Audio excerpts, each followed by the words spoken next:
High বন্ধুরা, আমি সুচরিতা। ভিডিওর শুরুতে সকলকে জানাই শুভ সকাল। কেমন আছো তোমরা সকলে? আশা করছি সকলেই দারুণ আছো। আমি তো বেশ ভালোই আছি। আজ আমি তোমাদের সকলের সঙ্গে শেয়ার করছি বাটার পনির মশলা রেসিপি। উপকরণে কাজু বাদাম, শুকনো লঙ্কা, রসুন, আদা দিয়ে একটা স্মুথ পেস্ট তৈরি করে নিলাম। এই পেস্টের মধ্যে এরপর আমি পাকা টমেটো কুচি অ্যাড করে পেস্টটাকে আবারও তৈরি করে নিলাম। গ্রাইন্ডার জারের মধ্যে গোটা গরম মশলা অ্যাড করে গোটা গরম মশলাটাকেও ক্রাশ করে নিলাম। এরপর চলে আসি আজকে রান্নার মূল উপকরণ পানিরে। পানিরটাকে কিউব সাইজ করে টুকরো করে নিচ্ছি আজকে রান্নার উপকরণের মধ্যে। তো পানির এখানে আমার সম্পূর্ণ কাটিং কমপ্লিট হয়ে গেছে। উপকরণের পাত্রের উপর আমি অ্যাড করে দিচ্ছি।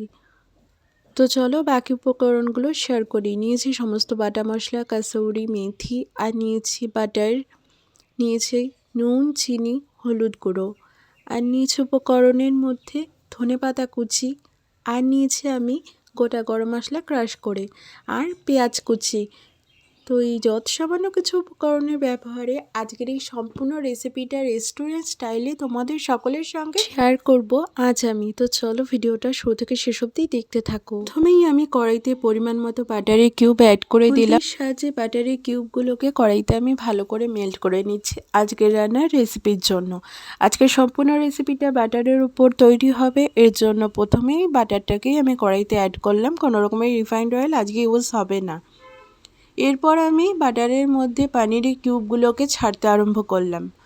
পনিরটাকে ভালো করে বাটারে ভাজা ভাজা করে তুলে নিতে হবে আজকের রান্নার রেসিপির জন্য। আলতো হাতে আমি পনিরগুলোকে বাটারে প্রথমে ভালো করে ভাজা ভাজা করে নিচ্ছি। এখন আমি কোনো রকমের গুঁড়ো মশলার ব্যবহার করছি না, খানিকক্ষণ ভাজার পর গুঁড়ো মশলার ইউজ করছি। অবশ্যই রেসিপিটা দেখতে থাকো, সম্পূর্ণ রেস্টুরেন্ট স্টাইলে শেয়ার করছি।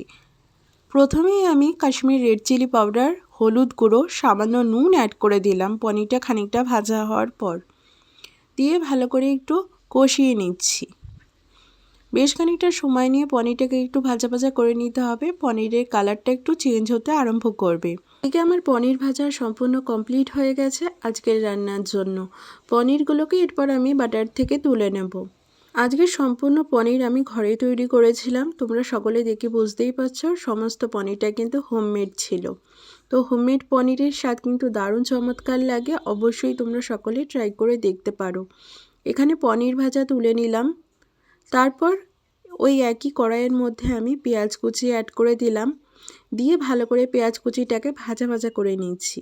এর মধ্যে কোনো রকমের মশলা আমি অ্যাড করছি না এবং নুনের ব্যবহারও করছি না। পেঁয়াজটাকে বাটারের মধ্যে ভালো করে ভাজা ভাজা করে নিচ্ছি। পেঁয়াজের কালার চেঞ্জ হতে আরম্ভ করেছে। এরপর আমি সমস্ত বাটা মশলার পিউরিটা অ্যাড করে দিলাম। দিয়ে পেঁয়াজের মধ্যে ভালো করে মিক্স করে নিচ্ছি সমস্ত মশলার পিউরিটাকে। দিয়ে বেশ খানিকটা সময় নিয়ে কষিয়ে নিচ্ছি। মশলা থেকে তেল ছাড়তে খানিকটা আরম্ভ করবে, ততক্ষণ ওয়েট করতে হবে। এইদিকে মশলা থেকে তেল ছাড়তে আরম্ভ করেছে। পরিমাণ মতো এরপর আমি অ্যাড করে দিলাম বাটি ধোয়া জল। দিয়ে ভালো করে কষতে সময় দিচ্ছি। এর আগেও বহুবার আমি পনিরের নানা ধরনের রেসিপি তোমাদের সকলের সঙ্গে শেয়ার করেছি। এর মধ্যে এটি একটি অন্যতম রেসিপি, খেতে চমৎকার স্বাদের হবে। অবশ্যই রেসিপিটা কিন্তু তোমরা সকলে ট্রাই করতে পারো। বাটার নান, পরোটা, কুলচার সাথে দারুণ লাগে। এটি একটি উত্তর ভারতের দারুণ জনপ্রিয় একটা রেসিপি। অবশ্যই কিন্তু ট্রাই করো। এই রেসিপিটা কিন্তু খেতে দারুণ দারুণ স্বাদের হয়। আর রেস্টুরেন্ট স্টাইল সম্পূর্ণ শেয়ার করছি রেসিপিটা আমি। ঘরে বসে দারুণ স্বাদের একটা রেসিপি কিন্তু তোমরা সকলে পেতে চলেছ এই রেসিপিটাকে ফলো করে। অবশ্যই কিন্তু ট্রাই করতে পারো। একটা ভিন্ন ধরনের পনিরের টেস্ট পেতে চলেছ। কালারটা যেমনি দারুণ এসছে, গ্রেভিটা সামান্য পরিমাণ একটু কষিয়ে নেবার পর তো বুঝতেই পারছো রান্নাটা কিন্তু দারুণ সুন্দর হতে চলেছে। এখানে গ্রেভিটা বেশ খানিকটা সময় নিয়ে আমি কষিয়ে নিয়েছি। বেশ ঘন এবং গাঢ় হতে আরম্ভ করেছে। এরপর আমি পরিমাণ মতো ভেজে নেওয়া পনিরগুলোকে অ্যাড করে দিচ্ছি আজকের রান্নার গ্রেভিতে। পনিরটাকে দিয়ে দিচ্ছি আমি। পনিরগুলোকে দিয়ে কিন্তু ভালো করে কষিয়ে নিতে হবে। তো বেশ খানিকটা সময় ধরে পনিরের ভেতর কিন্তু গ্রেভির জুসটা ভালোভাবে চলে যাবে আর দারুণ সুন্দর সফট এবং টেস্টি হয়ে যাবে। অবশ্যই রেসিপিটা ট্রাই করো। খেতে তো এমনি দারুণ হবে, বাটার রয়েছে আজকের রান্নার মধ্যে, তো অবশ্যই ট্রাই করো। এরপর আমি কাসৌরি মেথি অ্যাড করে দিলাম। রান্নার মধ্যে। এরপর আর অ্যাড করে দেবো নেক্সট উপকরণের মধ্যে আমি ধনেপাতা কুচি। তো পরিমাণ মতো ধনেপাতা কুচিও আমি অ্যাড করে দিলাম, দিয়ে ভালো করে একটু মিক্স করে নেব। রান্না কিন্তু প্রায় শেষের পথে। অবশ্যই তোমরা সকলে রেসিপিটাকে ট্রাই করো এবং অবশ্যই কিন্তু জানিও কেমন লাগলো খেতে। তো দারুণ সুন্দরভাবে কিন্তু কষিয়ে নিলাম। কষিয়ে নেবার পর নাবানোর আগে এরপর আমি অ্যাড করে দিচ্ছি বাটারের কিউব। বাটারের কিউব দিয়ে ভালো করে কষিয়ে নিচ্ছি।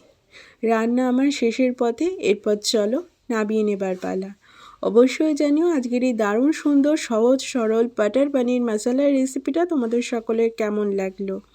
যদি ভিডিওটা ভালো লেগে থাকে অবশ্যই একটা লাইক করো, শেয়ার করো, কমেন্ট করো।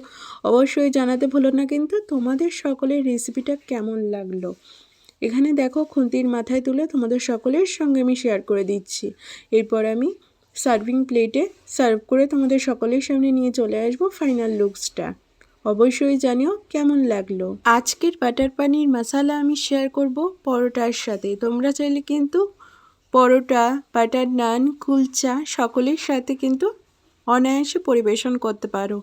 আর সাথে দিয়েছি স্যালাডের মধ্যে পেঁয়াজ কুচি আর কাঁচা লঙ্কা। অবশ্যই জানিও কেমন লাগলো। আজকের মতো এই পর্যন্তই, টাটা।